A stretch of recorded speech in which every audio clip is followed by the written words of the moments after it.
او بیا د سازش د خلاف وشو او هغه سازش داو چې ایران د عمر رضی الله تعالی په زمانه کې فتح شو.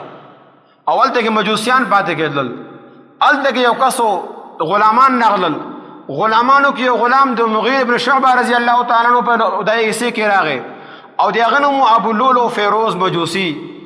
دې چې کله د په دای کې راغی نو د عمر رضی الله تعالی کار داو چې دنه مدینه ته دنه با یو مشرک او کافر کاسته باندې راځي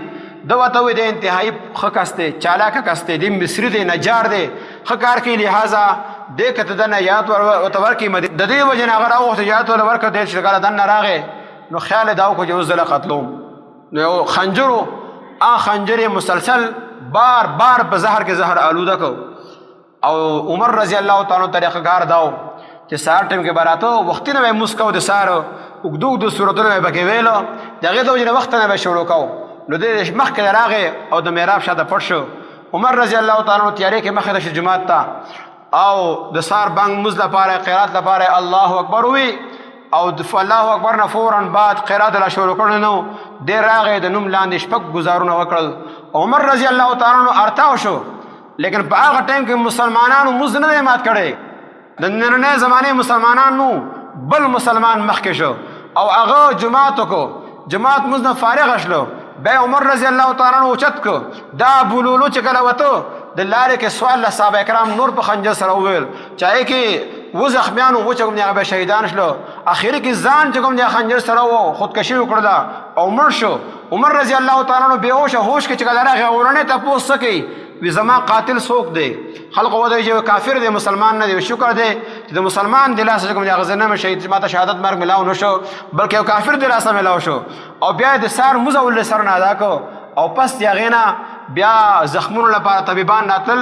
علاج ولا کو لیکن علاج په کارګر نه راته کم شی وجه خوړه هغه د زخمونو نه بار ته وته 27 ذوالحجه سار ټیم 19 پکشتمه د سبا وشتمه ده د وشتمه ذوالحجه سار مسکی د زخمی شو او بیا یک محرم الحرام په 23 هجری کې دا د امیر المؤمنین حضرت عمر رضی الله تعالی عنہ دنیا نه لاړ. په دې میس کې خپل بچی ته نصیحتونه کړی دي په دې میس کې بچی ته نصیحتونو کې یو نصیحت دا د زما بچیا ما منه چې قیمه قرضه ده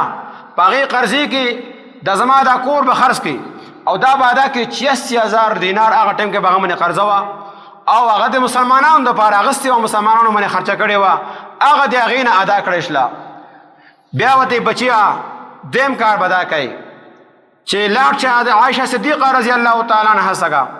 ورته وایي چې مانه مخکې دوه کسان لاړ ابوبکر او نبی کریم صلی الله علیه وسلم دا دواړه زما ملګریو زما زړه غواړي چې زما قبرم دی او خوا کې جوړ شي دنیا کې جن ما غو سره تیر کړی دی لہذا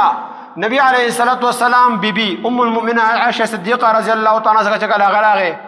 هغه وته وایي د خو ځان نه بار د پرې خو لیکن نن زه عمر لا فلزام من ترجیح ورکوما لہذا عمر لا په دغه ځای کې دفن کړي. دا دویمه خبره وکړه په دې من ډېر زیات خوشاله شو یا الله زما خواهش ته پوره کو او بیا ورته دا وې بچیا اوس چې کله ته مال کفن راړې نو کفن به قیمتي نه راړې ځکه که زه د الله په نسبت باندې قیمتي ښه انسان ما نو مال د قیمتي کفن ضرورت نشته ما ته الله د جنت قیمتي جوړې واغوندي او که زه د الله په نسبت باندې بد انسان ما نو کته مال ډېر قیمتي کفن واخلې هغه د جهنم اور به هغه جوړيږي څه فائدہ نشته قیمتي کفن مال مراړه زما بچیا قبر چې کله مال کني قبر ډېر وګد او ډېر پلان مکنا ځکه د الله په نسبت باندې که عمر خې انساني نو عمر ته الله تبارک وتعالى قبر کلاو کې د حد نگاه لہذا د قبر د کلاو کني سو ضرورت نشته دی او کنا عمر دی الله په نسبت باندې بد انساني کته ډېر کلاو قبر وکني دا بر ټوليږي زما پخته به بنديږي لہذا مال د کلاو قبر ضرورت بیا نشته دی دا بخامه ختنګي لہذا دایمانه قبر کنه ډېر کلاو ډېر تنگ مکنا او یک محرم الحرام باندې حضرت امیر المؤمنین حضرت عمر رضی الله تعالی عنہ بیا شهادت مرګ وته ملاو شو دعا به کولا دعا به سکولا دعا اللهم ارزقني شهادة في سبيلك وجعل موتي في بلد حبيبك الله مال شهادت مرګ راکا او د شهادت مرګ مدینه منوره کې دن راکا نو لور وته وزر حفصه رضی الله تعالی عنها وی چې باجات مرګ غواړي شهادت هغه په مدینه کې دن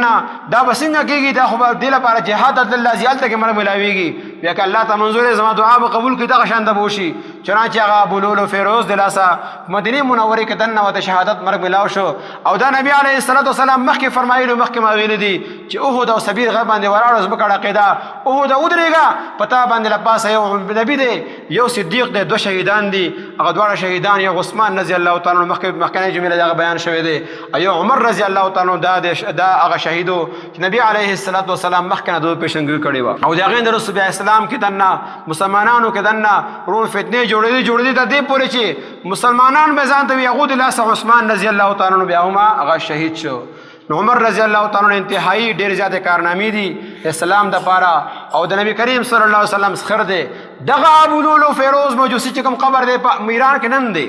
او هغه منه وختر مناوي دا ډېر ښه کار د کړی دی کله دغه مرګ راز راشي نو هغه وختر مناوي ولې چې عمر شهید کړی دی بیا چې زه وینا کوم چې اسلام سره د شیعه تعلق نشته دی خلق منه بده لګي نو هغه کس چې هغه د اسلام دومره عظیم استن چې کوم دی هغه ارتا وکړله بل کس دغه په خوشاله باندې هغه قبر جوړ کړی دی خپل لاش هغه دراوړی دی هغه او هغه منه خوشحالي مناوي د اسلام سره تعلق شو عمر لوی دی مرتد شوی دی نعوذ بالله 22 लाख مربع میل باندې اسلام چا خور کو مسجد اقصی چا فتح کړی و نبی علیه الصلاۃ والسلام دی چا باره کې فرمایلو چې دا د مان رسول پیغمبر هغه به عمرې لیکن دا خبره نه د هر څه ایر کړل دی لپاره چې اسلام تاسو نه ووزي کلمه د تاسو نه صحابه کرام رسول الله کلمه پاتې شي بانګ صحابه کرام رسول الله دا پاتې شي جمعه تاسو صحابه کرام ورکړه تاسو نه پاتې شي د مستریقه د قران پاک تلاوت طریقه د حج طریقه د زکات طریقه ټول صحابه کرام خود لیدي دغه وجه صحابه کرامو هغه بے عزتی اچي او هغه ته کنځلې کې بدر دی وته وي کې د سپو باندې یا خپل خپو باندې لاندې د عمر دغه نمونه لیکي عائشه صدیقه رضی الله تعالی عنها ابوبکر صدیق رضی الله تعالی عنہ او زمونږ مسلمانان یو د اسلام سره تعلق نشته دی اسلام به اره چې کړه د ابوبکر د عمر او د نبی علیه الصلاۃ والسلام ولدي ومنه